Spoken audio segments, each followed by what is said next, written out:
Ah yes, Bard, the Wandering Caretaker. Such a fitting name. Even though it's just the tip of the iceberg, Bard is a fun character to play and has many great abilities, even though we know very little about him. Like, nothing.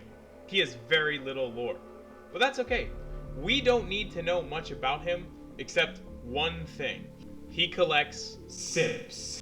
You heard me correctly, simps. Bard's passive allows him to indefinitely collect wind chimes that provide a variety of benefits to Bard and empower him. Some of these benefits include 75% slows, AoE damage, and infinitely stacking followers, which grant bonus AD on auto attacks. These followers, the simps, are what allows Bard's benefits to be so special. Enough simp talk for one day.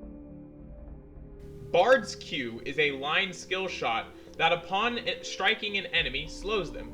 If it hits an enemy and then a wall, an enemy and then a minion, an enemy then another enemy, or an enemy and then a jungle camp, both targets will be stunned. This ability is also Bard's main poke and deals insane amounts of damage scaling with AP. Here is a description of Q.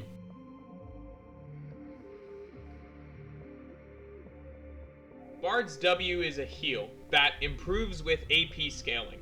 If you allow the plant that is planted when Bard presses W to fully grow, it heals more.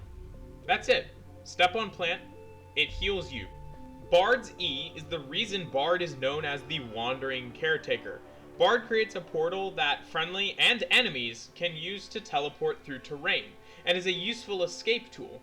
One way to use this is when running away to go through a portal under a tower, or allow an enemy to come through them and then immediately turn around and Q them, as it's a guaranteed stun into the terrain you just went through. I would also recommend maxing this skill last, as the only things improved with upgrading it is its CDR.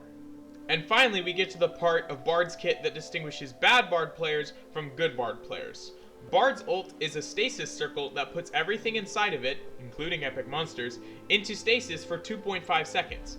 Upgrading it reduces its CDR, and that's it. Bard's ult is very powerful if used correctly.